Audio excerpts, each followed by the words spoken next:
Fala galera, eu sou o Fabiano Bandeira e aqui no meu canal muito Botafogo de futebol e regatas. E aí, você curtiu a análise do primeiro gol marcado por Tiquinho Soares contra o Fortaleza? O que não viu? Veja, saiu ontem às 5h15 da manhã, está aqui no canal Fabiano Bandeira. Neste vídeo, em mais um conteúdo robusto, falo sobre Danilo Barbosa e Gabriel Pires. Começo a pensar no jogo do Fogão contra o Cuiabá, que acontecerá na próxima quinta-feira, pela 11ª rodada do Campeonato Brasileiro, em Cuiabá. Jefinho visitou o Espaço Loniero, CT do Glorioso. Falo sobre a importância e comento, claro, sobre um veículo de comunicação que desprezou o craque do Botafogo e do Campeonato Brasileiro, Tiquinho Soares.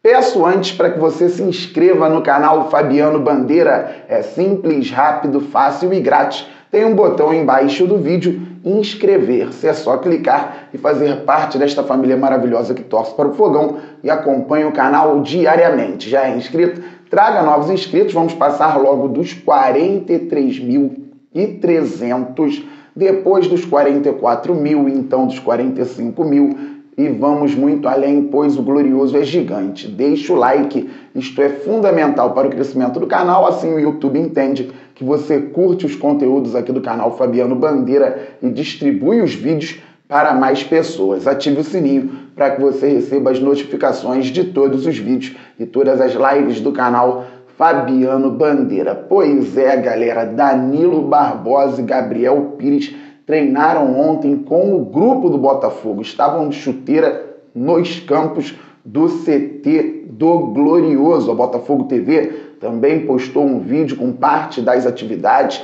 Gabriel Pires e Danilo Barbosa apareceram no vídeo da Botafogo TV. Então a confiança aumenta para que possamos ter os dois meio-campistas já contra o Cuiabá na partida de quinta-feira. E se tivermos Danilo Barbosa e Gabriel Pires contra o Cuiabá? Isso, não vou resistir. Começo a pensar numa ideia de escalação para a partida que só ocorrerá na quinta-feira. Lembrando que o Eduardo está suspenso, tomou o 3º cartão amarelo contra o Fortaleza e voltará, claro, esperamos, contra o Palmeiras no domingo, dia 25, no Allianz Parque. Temos para primeiro volante Marlon Freitas e Danilo Barbosa, pelo menos no raciocínio deste vídeo. Espero que ele volte no próximo jogo. E temos também o retorno do Gabriel Pires, pelo menos no raciocínio deste vídeo. Espero que ele volte no próximo jogo.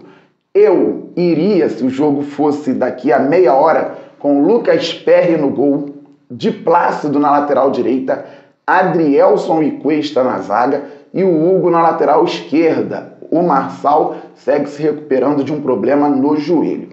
No meio-campo, Danilo Barbosa ou Marlon Freitas? Primeira dúvida, o Marlon vem muito bem, o Danilo vinha muito bem e marca talvez até um pouco melhor que o Marlon Freitas, que faz a circulação de bola um pouco melhor que o Danilo Barbosa. Entraria com o Marlon Freitas e poria o Danilo Barbosa no segundo tempo, independentemente de placar e circunstância, para ele começar a ganhar ritmo novamente, entendendo que ele tem tudo para dar conta do recado. Mas começaria o jogo com o Marlon Freitas. Tietê como segundo homem de meio campo e começaria o jogo com o Gabriel Pires, porque vejo o Gabriel num momento bem melhor que o Lucas Fernandes, que não é mau jogador, pelo contrário, já contribuiu muito com o Botafogo, pode vir a contribuir muito ainda nesta temporada. Mas com o Eduardo suspenso, Lucas Fernandes não tão bem assim no momento, eu entraria com Gabriel Pires como titular. Se ele cansar, aí sim pode sair dando lugar ao próprio Lucas Fernandes. Na ponta direita, Júnior Santos, centroavante Tiquinho Soares, na ponta esquerda, Luiz Henrique ou Vitor Sá. Eu começaria com o Luiz Henrique, mas sei que o técnico Luiz Castro não tem hoje um titular na ponta esquerda.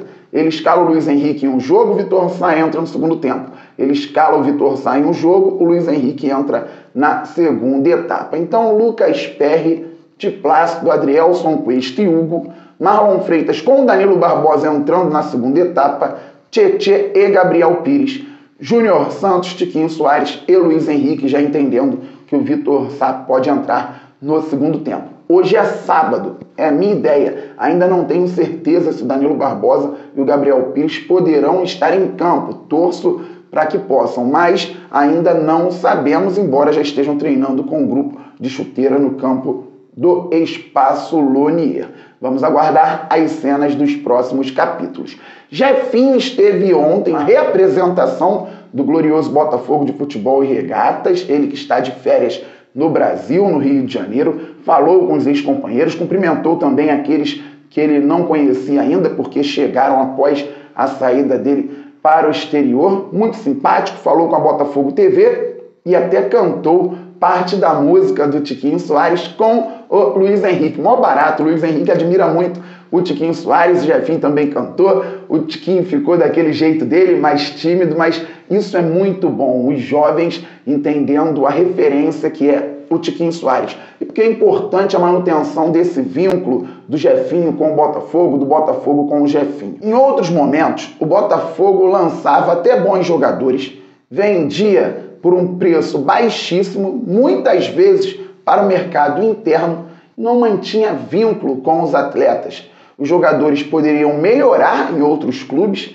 mas dificilmente voltariam para o glorioso mais à frente. Enquanto isso, por exemplo, a gente pode perceber que mesmo falando que é botafoguense, o Marcelo sempre que voltava ao Brasil, visitava as Laranjeiras, mantinha vínculo com o clube que deu a ele a projeção para o futebol. Então o Marcelo, quando retornou ao Brasil, voltou para o Fluminense. Isso acontece muito também, ou acontecia bastante com o Flamengo, jogadores que mantinham aquele vínculo e voltavam, com São Paulo, até com o Refis, que era uma espécie de referência em tratamento para atletas que estavam machucados. E o São Paulo fazia ali um elo e trazia jogadores, alguns que tinham começado ou passado pelo São Paulo mesmo, que estavam na Europa, vinham treinar ou tratar aqui no Brasil, aí já mantinham aquele vínculo, e até outros jogadores que não tinham passado pelo São Paulo, mas voltavam para o Brasil e faziam os tratamentos no tricolor paulista, acabavam depois ficando ou retornando e jogavam no São Paulo. Com o Botafogo, isso pode vir a acontecer. O Jefinho é um jogador de muita qualidade, tanto que a torcida sentiu muito a saída do ponta esquerda. Ele está hoje no Lyon, mantendo o vínculo, mantendo também até esse vínculo afetivo, emocional com o glorioso. O Botafogo pode vir a ser a primeira opção dele quando voltar para o Brasil. Espero que muito bem e em forma, podendo jogar muita bola por aqui novamente. Eu posso falar isso, o Jefinho ir ao Botafogo todo ano, em todas as férias, e depois assinar com o Flamengo, ou com o Fluminense, ou com o Vasco. Acontece no futebol. Mas a possibilidade dele voltar para o Botafogo mantendo esse vínculo é muito maior. Não há como dizer se ele vai voltar ou não, não há como dizer se o Jefinho vai fechar mais à frente com outro clube, mas, repito, mantendo esse vínculo, mantendo essa ligação com o glorioso, pode ser que conte lá na frente. Então, que seja sempre bem recebido no CT do Botafogo, no estádio Newton Santos. Ao contrário do Marcelo, Rafael e Fábio iam ao estádio Newton Santos, assistiam ao Botafogo. Independentemente de como joga o Rafael hoje no Botafogo, ele veio para o glorioso, ele que é botafoguense. O Marcelo também dizia que era botafoguense. O Rafael sempre muito mais fanático e também tinha começado no Fluminense, mas quando vinha ao Brasil ia ao Botafogo. O Fábio também, só que depois acabou sendo contratado pelo Grêmio. Mas é sempre importante trabalhar a cabeça do jogador para que ele entenda que o clube é a casa dele quando ele precisar voltar, ou quando ele quiser, ou quando ele tiver que fazer. Não é garantia, mas contribui, e gente do futebol fala sobre isso e entende que isso é sim importante. Galera, por fim, Tiquinho Soares, 9º na votação da ESPN. Pois é, Daniela Boaventura, Oswaldo Pascoal, Vitor Briner e Mauro Naves escolheram 10 centroavantes do Brasileirão para fazerem ali uma ordem. Primeiro, segundo, até o 10º. Colocaram 14 nomes, tiraram, se bem me lembro, o Hendrick, o Pedro Raul, o Yuri Alberto e o Daverson. Deixaram 10.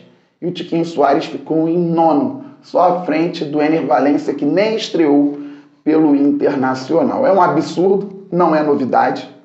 A ESPN, vez ou outra, tem dessas e a gente só lamenta, porque eles falam para muita gente.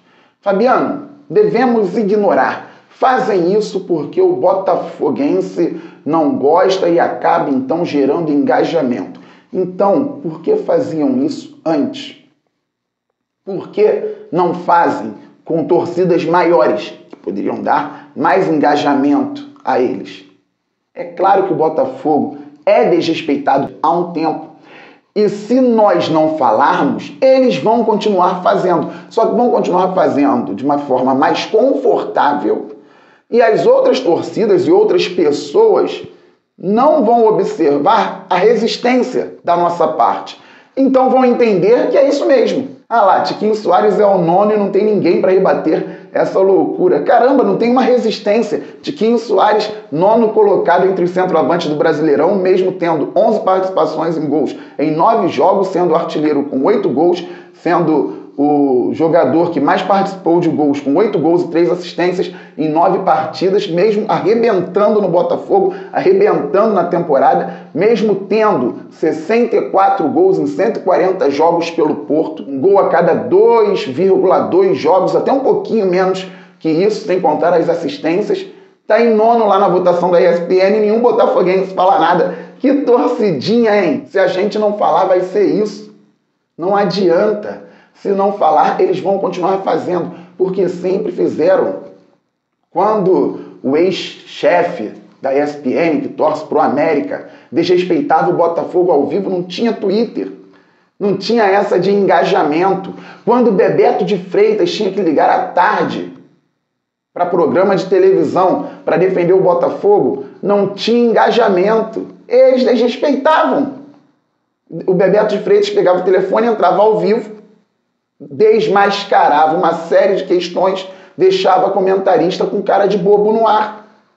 E não era busca de engajamento. Quando sai uma matéria com o Botafogo campeão, um grande veículo dizendo que o Botafogo ganhou um estadual esvaziado, não tem ainda a força do digital. Sempre desrespeitam, independentemente do que a torcida falar ou fizer, vão desrespeitar. Então que a torcida sim debata, que a torcida sim seja resistência, deixe claro que aquilo tem que ser ridicularizado. Sempre que a educação respeita, você não precisa xingar jornalista, você não precisa faltar com respeito à família de jornalista, nada disso, nada disso. Mas, já que eles têm a câmera, o áudio, o vídeo, e podem falar que o melhor jogador hoje do Campeonato Brasileiro é o 9º centroavante da competição, eles também podem ler e ouvir respostas do outro lado. Se não, fica só a narrativa deles, com várias e várias torcidas, engajando para eles, dando razão a eles e ridicularizando o Botafogo e o que é do Botafogo. O engajamento deles não vai diminuir tanto e nós vamos passar como uma torcida que simplesmente larga para lá. E a torcida do Botafogo sempre foi resistente, fiel, engajada para as coisas boas. Estamos muito juntos. Saudações alvinegras. Aquele abraço. Valeu. Fui.